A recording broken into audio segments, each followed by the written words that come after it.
I'm the headless historian, and why can't you see my head? Probably because it's on ice next to Walt Disney. We're waiting for, Dr. Frankenstein or someone to come bring us back to life. Today I'm going to teach you something. And I know you're saying, aren't you supposed to be teaching us something every week? Wait. Today I'm really going to teach you something. First, we're going to look at Leonardo da Vinci and Picasso, two really well-known artists. They're in almost every art history book.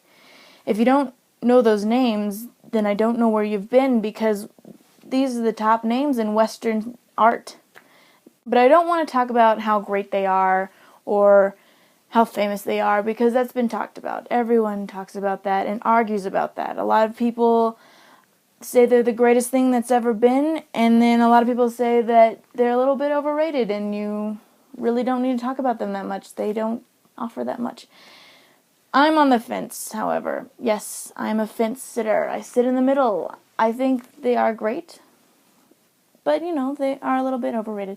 But we're not talking about that. What we are talking about is what they actually did to be incredibly creative men. Leonardo da Vinci, born in 1452, died in 1519, created art during the High Renaissance. That's the time when Renaissance, the big names, Raphael, Leonardo da Vinci, Michelangelo.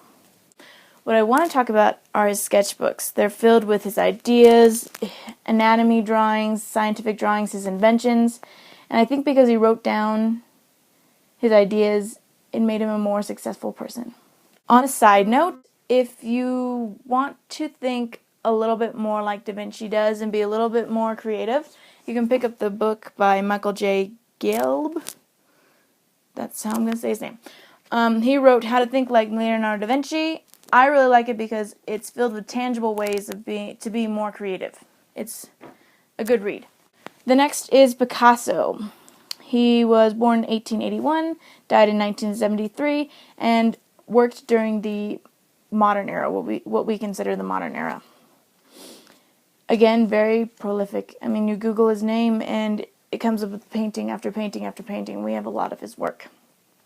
What I love about Picasso is that he was able to take very complex things and make them very simple. His sketchings are what I admire most about him. So what I want to teach you today is how to sketch and how to draw, because if you take things that are three-dimensional, put them on two-dimensional surface, it takes a lot of brain power, and if you practice at it and become really great at it, it makes you a well-rounded person. I'm down here on the floor and I'm going to teach you how to sketch. I have found an off-white texturized piece of paper and one of the more annoying colors in my colored pencil repertoire.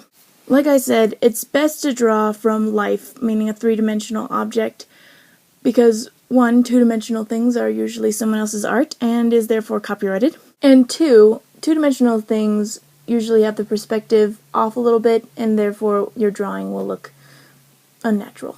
So I've decided to go ahead and sketch this guy. Elephant with a tie. He sits in my room.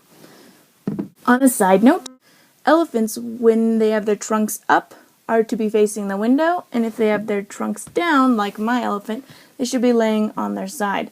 It's supposed to bring you good luck or keep away bad luck. I'm not quite sure which. I have my three-dimensional object. I have my drawing tools.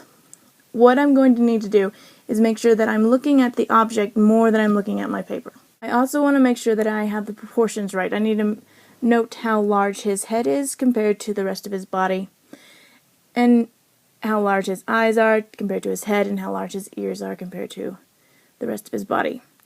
So that, in the end, my elephant will look like a real elephant. So I just begin by studying the object, noting all the curves that I have to go through in order to complete the object. Things that are farther away are going to be smaller, so his ear that is not closer to me will be smaller, and his ear that's closer to me will look larger, same with his tusks and his feet. So, here we go.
as you can tell, it's not a Da Vinci, it's certainly not a Picasso, it's me.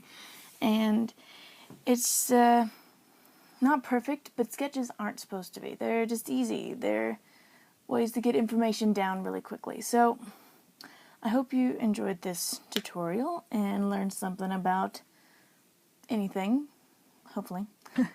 And I'm just going to leave you with that here on the floor. I'm going to end this video. Yep. So, see you next week.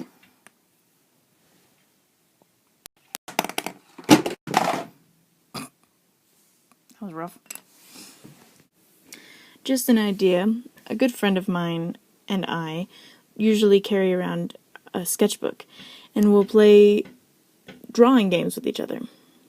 One instance might be to draw an owl from memory, or draw the room without looking at the paper.